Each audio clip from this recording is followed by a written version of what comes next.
I'm not going to give it to a government that has not exactly mapped out how this is going to affect my life.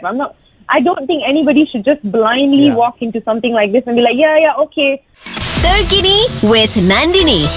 You know how we have all these like little apps that are popping up everywhere on like tracking us and our movements and us going to like, stores and stuff. So like we have Selangkah, right, locally. Yeah. And every time you walk into any kedai lah, right, you have to scan instead of like writing your details down, which is quite convenient. And that way like everything is on the system and people will be able to get in touch with you if someone is like positive ke apa on that day, right? That is the case. Yes. But in Singapore, right, so they did a survey on whether people will be okay with getting their phone data tracked without their consent, and surprisingly, almost 50% of the respondents were okay with it. Wait, you like said phone data or just the location? Yeah, phone data, No, phone wow. data. So they can know where you're surfing, what you're doing on your mobile. Everything, yes, exactly. So of course they will say this is what we are extracting, but like where is the transparency, right? And I'm very surprised that 50% of the respondents, like I think it's 49%, said that they're okay with it, and I'm very, very surprised because I would say no. Like I'm okay with things like the Selangkah app that I just that I told you guys about. That's totally cool because it's necessary in this time and we're doing it. But a tracker app, definitely not, because we'll never know to what extent.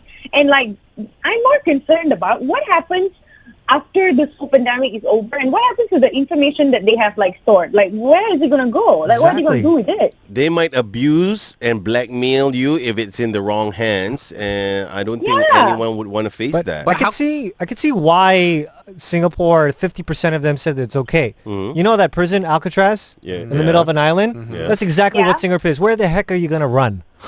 So you might as well just give everything to them. You can always go to Johor Bahru. Yeah, you have to cross the causeway, right? One bridge, bro. You can swim.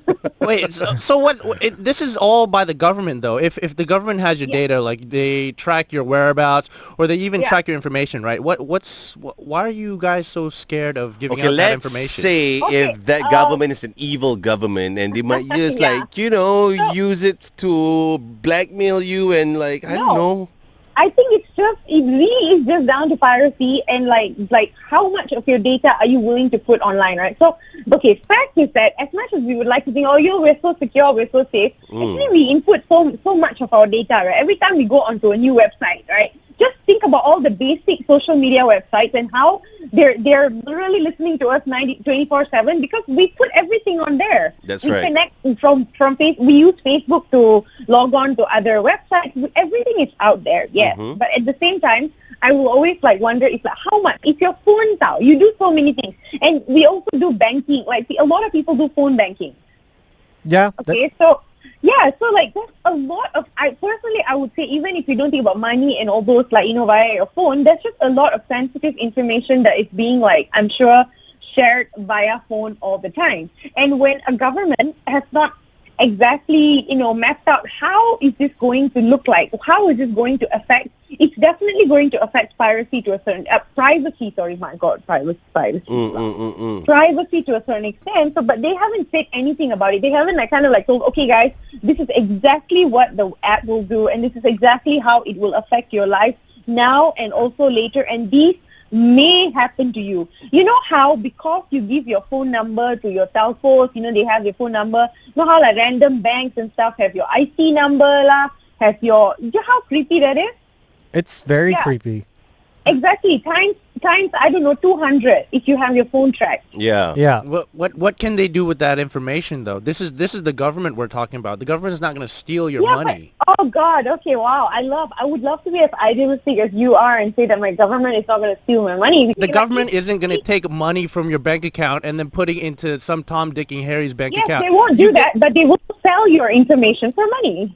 Yeah, they might sell it to scammers. Information is money. And scammers might use it. So you're saying all governments out there are selling people's privacy information? Of course, not all governments. I'm not going to give it to a government that has not exactly mapped out how this is going to affect my life. I don't think anybody should just blindly walk into something like this and be like, okay, let's do this. No, you have to learn to ask questions.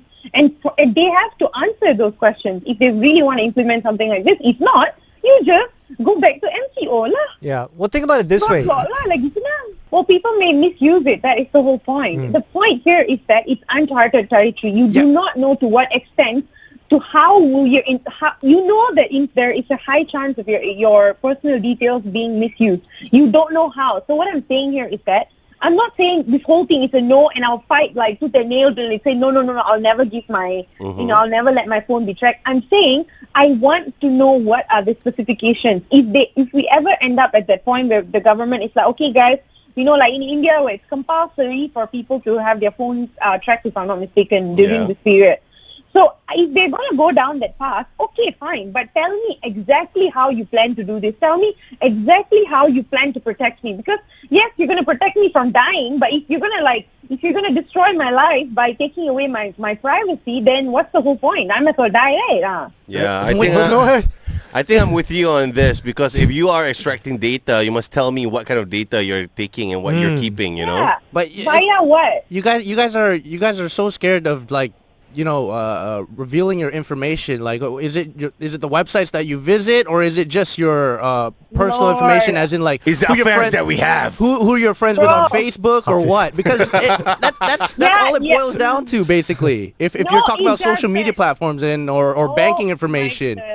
I don't think you need to be a criminal to worry about having your privacy taken away from you. Why should I let you have access to everything in my life without you explaining to me exactly why this is so important and how you plan to protect me? It's your job. That's why governments are there. They're supposed to protect their people. If you're not protecting me, if you're only protecting your interests, then why are you there? Why should I listen to you? Yeah, exactly. So that's, at the end of the day, that's why you have to put your trust into the government if they were to implement this. No, Nandini, you have to listen to me. Like, you have to trust the government if they were to implement this rule and regulation, but it has to be in black and white. Like you said, with whatever information that they take from us, you have to tell us what you're going to do with that information. And with that being said, that's when you have to put your trust in the government itself. I would say that I will still circle back to like whether or not I can trust the government, whether or not the government has behaved in a way that is trustworthy before I put my trust in their hands. All right. Agree to disagree, Nandini. Yes, agree to disagree. Fly FM, today's hottest music.